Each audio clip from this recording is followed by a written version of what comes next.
말이라는 제목으로 하나님께 예배하도록 하겠습니다. 오늘 읽어본 말씀을 보면요.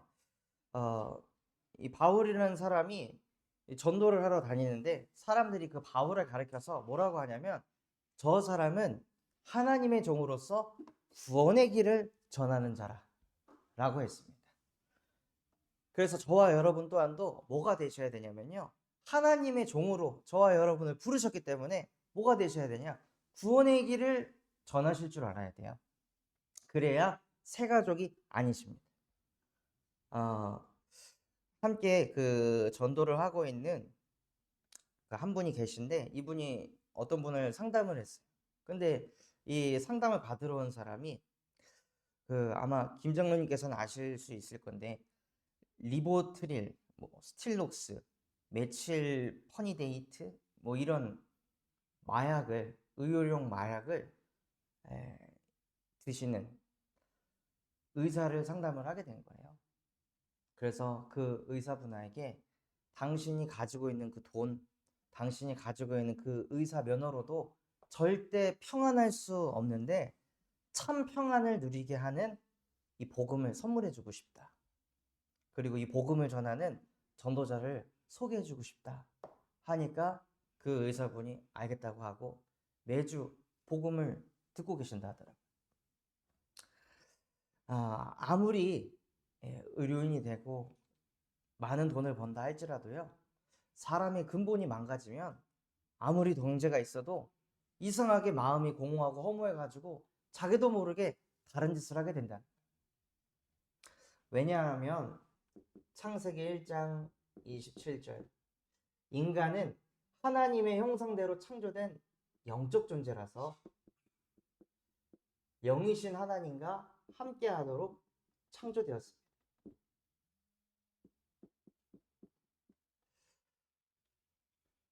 이것은 남녀노소를 막론하고 모든 사람을 하나님께서 인간은 하나님하고 함께하도록 창조하셨어요. 그래서 영이신 하나님이 나와 함께하심이 믿어지고 누려지지 않으면요 사람은 이상해집니다. 이번에도 또 한 이야기를 들었는데 어렸을 때부터 교회를 다녔던 사람인데 이분이 실제 자기의 근본을 치유하는 구원의 길 메시지가 확립이 안 된 거예요. 그 상황 속에서 이런 문제 저런 문제 계속 맞다가 나중에는 지금 몇 주 전에 극단적인 선택을 해가지고 자살을 하게 됐어요. 그냥 교회를 다니면은요 찾아오는 그 하나님 떠난 영적 문제를 절대 막을 수가 없습니다. 인간은 하나님의 형상대로 창조된 영적 존재라서 영이신 하나님과 함께 할 수 있는 이 구원의 길 메시지가 나 자신에게 전달하실 수 있어야 돼요. 그래서 저를 적용해가지고 좀 나눠보려고 합니다.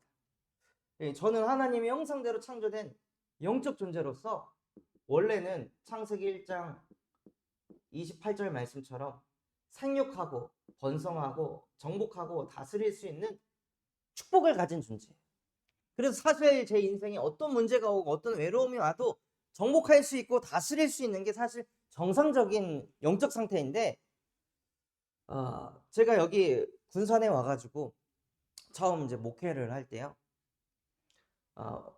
저희 담임 목사님이 저한테 미션을 주셨거든요. 가서 군산 잘 살려봐라 하고 그런 미션을 받고 왔어요.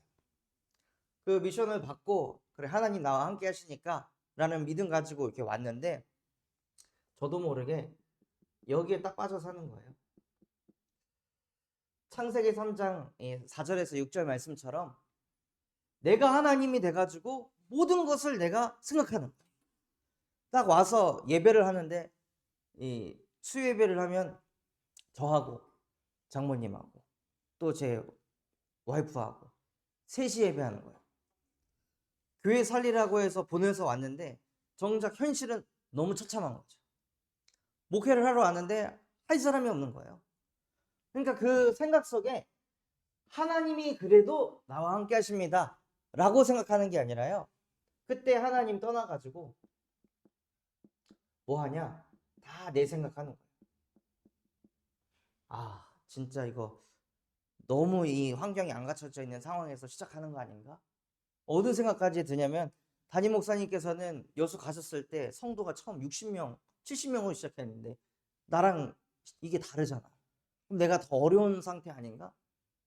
더 악조건 속에서 시작하는 거 아닌가? 이런 생각들이 머릿속에 계속 들어오는 거예요. 그러니 뭘 하냐? 로마서 3장 23절 모든 사람이 죄를 범하였습니다. 그 죄가 무엇이냐면요. 하나님을 믿지 않는 거예요. 하나님께서는 저에게 내가 너와 함께하면서 생육하고 번성하고 정복하고 다스리는 모든 축복을 너에게 주었다 라고 말씀하셨는데 안 믿어지는 거예요. 자꾸 현실을 보는 거예요. 자꾸 그 현실을 바라보니까 어떻게 되냐? 나중에는 하나님의 영에 사로잡히는 게 아니라 사단에게 완전히 사로잡혀서 요한복음 8장 44절에 보면 너희는 너희 아비 마귀의 욕심대로 행하고자 하느니라. 그러니 자꾸 뭐만 보이냐면요. 성공만 보이는 거예요. 언제 사람들을 이렇게 다 채울까? 언제 더 부흥시킬까? 이런 생각들을 계속하는 거죠. 현장에 가가지고 누군가 만나갖고 복음을 전해도 주일날 왔을 때 그분이 안 오면은 마음에 상처를 받는 거예요. 하나님과 함께 하는 게 아니라 모든 관심이 어떻게 하면 사람을 많게 할까? 부흥을 시킬까? 여기에 초점을 딱 두니까요. 시달리는 거예요. 주일이 오면. 어쩔 때는 무서울 때도 있어요. 그러니 제 상태가 어떤 상태가 되냐면 불신자 상태가 되더라고요. 하나님을 믿지 않는 사람의 상태. 그래서 요한복음 8장 44절처럼 완전히 하나님의 자녀인데 생각하는 게 마귀의 자녀처럼 진리 앞에 서질 못하는 거예요. 진짜 문제는 성도가 없는 게 문제가 아니라 내가 지금 하나님으로 안 행복하고 있는 게 진짜 문제인데 진리 앞에 서질 못하니까 자꾸 뭐만 보이냐? 사람의 숫자만 보이는 거예요. 그러니까 그거 자꾸 보니까 어떻게 되냐? 에베소서 2장 2절에서 3절처럼 공중권세 잡은 자, 이 세상 통치자, 악의 영들에 사로잡혀가지고 똑같이 사는 거예요. 우상을 숭배하면서. 그 우상이 무엇이냐? 목회를 하는 목사님들의 모든 목표는 다 똑같잖아요. 교회를 부흥시키는 거. 사람 많아지게 하는 거. 근데 저도 그 흐름을 똑같이 타는 거예요. 이번 주 몇 명 왔지? 지난주에 이러했는데 왜 사람이 적어졌지? 이런 생각을 계속 하니까 어떻게 되냐? 마태복음 11장 28절 말씀처럼 수고하고 무거운 짐을 혼자 다 지고 이 교회를 어떻게 하면 내가 부흥시킬까? 항상 이 생각이 가지고 있으니까요. 정신 문제가 올 수밖에 없는 거예요. 시달림이 올 수밖에 없는 거예요. 스트레스를 받을 수밖에 없는 거예요. 왜냐? 이걸 잃어버려가지고. 저는 설교를 하면서 설교를 듣는 사람들이 하나님의 형상이 회복되도록 전하는 사람이고 가르치는 사람인데 정작 제가 이거를 놓치고 사는 거예요. 저도 모르게. 제 위치에서 가장 좋은 이 성공이라는 거에 딱 잡혀가지고 모든 생각이 여기에 쏠려 있으니까요. 정신 문제가 올 수밖에 없어요. 그러니 정신적으로 스트레스를 받으니까요. 육신에도 문제가 오는 거예요. 어떤 상태가 오냐? 늘 피곤해. 늘 힘들어요. 그리고 늘 외로워요. 이걸 다 내가 해야 된다고 생각하니까. 하나님 떠나 사니까요. 복음을 말하는 사람인데도 불구하고 그 복음을 가지고 하나님과 함께하는 게 아니라 자꾸 그 복음 가지고 다른 거를 하려고 하니까 점점 저도 모르게 무너져가는 거예요. 불신자가 아닌데 불신자 상태로 사는 거예요. 그래서 저는 죽으면 지옥은 가지 않지만 삶 자체가 지옥 같은 인생을 사는 거죠. 복음을 말하는데 행복하지 않고 예배를 드리는데 감사하지 않고 그런 상태가 되어지다. 근데 그 흐름이 누구한테 가냐? 내 후대한테까지.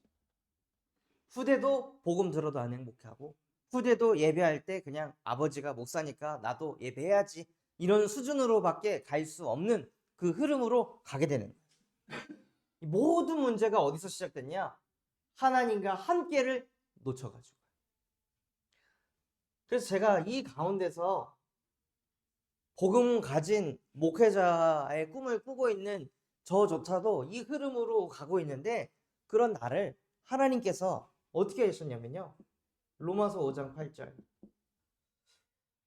우리가 아직 죄인 되었을 때, 내가 아직도 성공에 붙잡혀가지고, 아직도 세상적인 그 욕심 못 버려가지고 거기에 붙잡혀갖고 이거 해야 돼, 이렇게 돼야 돼, 그 생각에 잡혀서 정신문제에 시달리고 육신문제에 시달리고 집에 들어가면 그냥 퍼지고 방전될 수밖에 없는 그런 죄인된 나 같은 인간을 위해서 예수께서 십자가에 못 박혀 죽으심으로 하나님께서 우리에 대한 자기의 사랑을 확증하셨느니라 하고, 저를 이 속에서 건져내시려고 대신 예수님이 십자가에 못 박혀 죽으셨다는 거예요. 저는 뭘 확신하냐면요, 저뿐만이 아니라 모든 인간이 다 이렇게 산다는 거예요.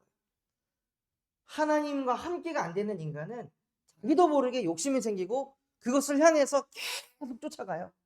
그것을 이루기 위해서 수고도 하고 참기도 하고 견디기도 하고 사랑도 하고 헌신도 하고 희생도 하면서, 다 무엇을 위해서 하냐? 내 욕심을 위해서. 하나님조차도 내 욕심을 위해서.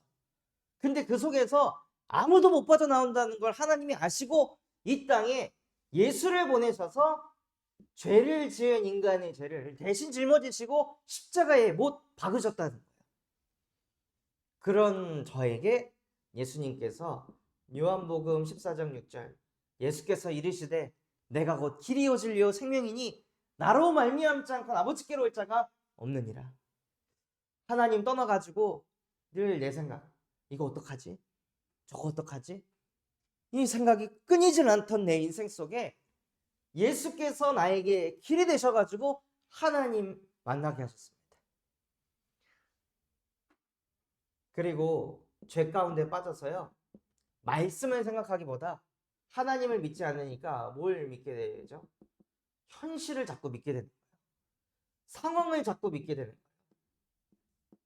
눈에 보이는 그 사람을 믿게 되는 거예요. 하나님을 믿지 않으니까.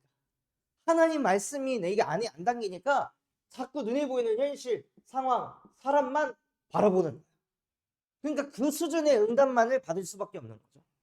그런 저에게 로마서 8장 2절, 그리스도 예수 안에 있는 생명의 성령의 법이 죄와 사망의 법에서 너를 해방하였느니라 하고 이 속에서 저를 해방시키셨습니다. 또 끊임없이 사단이라는 존재가 생각을 어디로 끌고 가냐? 너 군산 왜 왔어? 살리라고 너 보내줬잖아, 담임 목사님이. 근데 이제 살리고 있어? 교회 부흥되고 있어? 성도들 살아나고 있어? 너 지금 안 되잖아, 못하고 있잖아. 자꾸 이런 생각을 줘가지고 저를 벼랑 끝으로 몰게 해서 하나님과 함께보다 어떻게 부흥시키지? 어떻게 성도 많게 하지? 이런 생각으로 자꾸 끌고 가게 하는 마귀의 애를 저는 못 막기 때문에, 요한일서 3장 8절, 하나님의 아들이 나타나신 것은 그 마귀의 일을 멸하려 하십니다 해서, 그 마귀의 일을 멸하신 예수가 바로 그리스도이시며 살아계신 하나님의 아들이십니다. 하나님, 나는 내 인생의 그리스도 아닙니다. 나는 내 교회의 모든 문제 해결자 아닙니다. 예수가 그리스도이십니다. 예수만 그리스도이십니다 라고 고백하면서 무엇을 누리게 하시냐? 네가 생각하는 그 모든 문제 십자가에 못 박고 끝났다. 더 이상 그만 시달려라 하고 이 복음이 저의 복음 되니까요, 뭐가 생기냐? 요게 생기더라고요.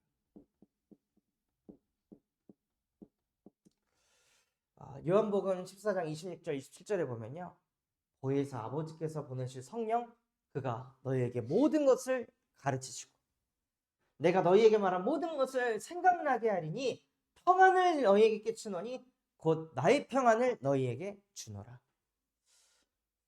눈에 보이는 이 현실, 상황, 사람이 바뀌는 걸 가지고 자꾸 뭔가 만족을 얻고 평안을 얻으려고 했던 제 근본이 그리스도께서 제게 빛으로 역사하시니까 복음으로 평안을 얻는 거예요.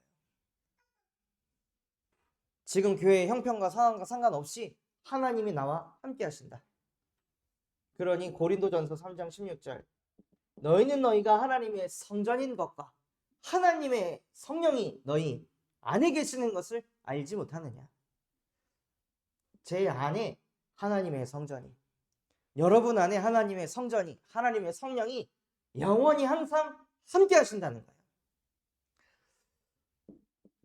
또 누가복음 10장 19절 이 권세를 실제 이때 사용하게 하시다.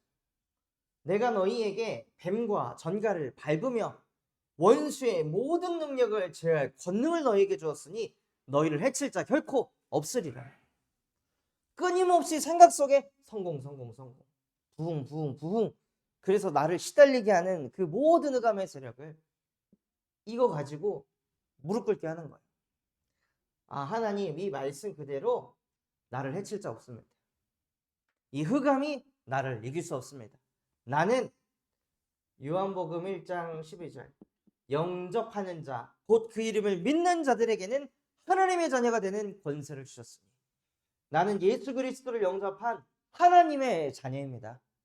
그러니 내 생각 속에 끊임없이 불신앙 생각 심어가지고 나를 힘 빠지게 하고 무기력하게 하고 나태하게 하고 퍼지게 만드는 흑암을 그리스도의 이름으로 박살내 주시옵소서 하고 이 권세를 실제 사용하시는 거예요.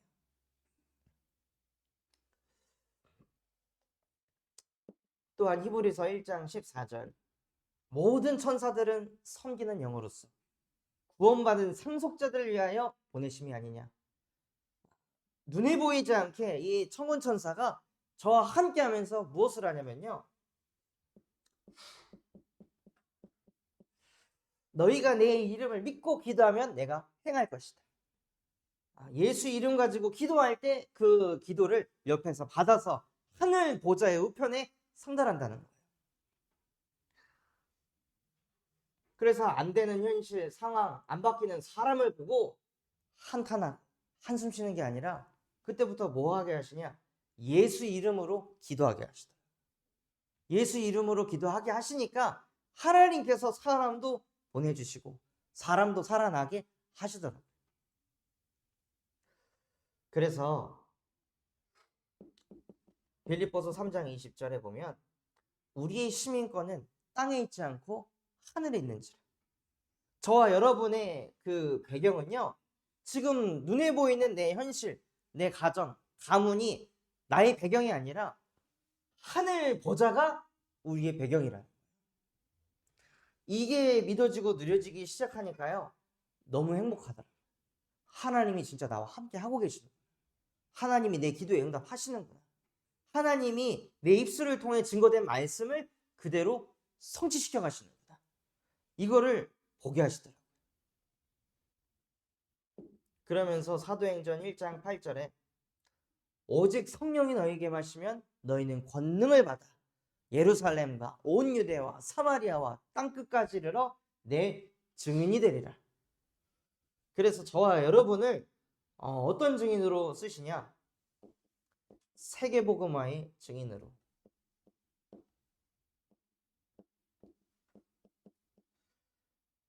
그 세계복음화의 증인으로 쓰시려고 계속 새가족 예배 때 이 구원의 길 메시지를 들으시면서 나 자신을 갖다 여기에 적용시켜 가지고 이래서 내게 복음이 필요하구나. 이래서 내가 하나님과 함께 해야 되는구나. 저 교역자는 하나님 떠나니까 그 교역자에게 가장 성공된 부흥으로 끌려가듯이 나는 내 위치에서, 내 직장의 위치에서, 내 가정의 위치에서 거기서 가장 성공된 거 그거 쳐다보고 나도 이렇게 끌려가고 있구나. 이게 보여지셔야 돼요. 이게 보여야 뭐가 필요하냐? 나에게 진짜 복음이 필요하구나. 복음 아니면 안 되는구나. 이게 마음에 부딪히기 시작합니다.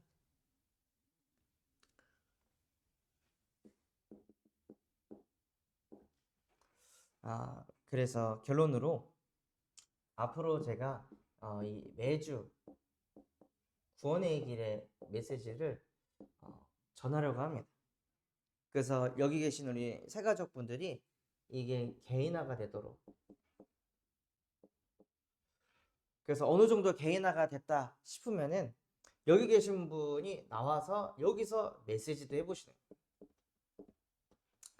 진짜 왜 나한테 복음 필요한지, 하나님 떠나 있으니까 내 상태가 어떻게 되는지, 어떻게 내가 이렇게 무너지게 되는지, 그게 내 가정 가문에까지 어떻게 흘러갔는지, 그런 것들을 실제 계속 말씀 들으면서 나의 인생이 여기에 들어가서 나의 인생이 복음으로 딱 답이 나도록, 그게 답이 나면요, 여러분을 통해 오늘 읽었던 말씀처럼 이 사람은 하나님의 종으로서 구원의 길을 전하는 자라, 이 응답을 하나님께서 받게 하실 줄 믿습니다. 그래서 정말 우리의 근본이 복음으로 치유되는 응답을 받기를 예수 그리스도의 이름으로 기도하겠습니다. 하나님 아버지 감사합니다. 오늘 우리에게 말씀 주신 것처럼 우리 개개인 속에 구원의 길이 실제 정리되어지고 편집되어질 수 있도록 은혜를 베풀어 주시옵소서. 그래서 나의 상태가 하나님 떠난 상태구나, 하나님 떠난 내 생각에 잡혀서, 내 기준에 잡혀서 내가 지금 사단의 메시지에 속아서 완전히 시들리고 있는 상태구나. 근데 하나님, 나 이 속에서 못 나옵니다. 이 속에서 못 빠져나옵니다. 이 흐름을 막을 수도 없습니다. 그래서 나에게 그리스도가 필요합니다. 복음 아니면 하나님 나는 안 되는 존재입니다 라고 실제 깨달을 수 있도록 우리 새가족분들에게 은혜를 베풀어 주시옵소서. 그래서 다른 것으로 평안하고 다른 것으로 감사하고 다른 것으로 행복한 것이 아니라 오직 예수 그리스도의 복음으로 행복하고 감사하고 평안한 우리 모든 새가족분들 될 수 있도록 은혜 베풀어 주시옵소서. 지금도 살아서 우리와 함께 하시는 예수 그리스도의 이름으로 기도드립니다. 아멘.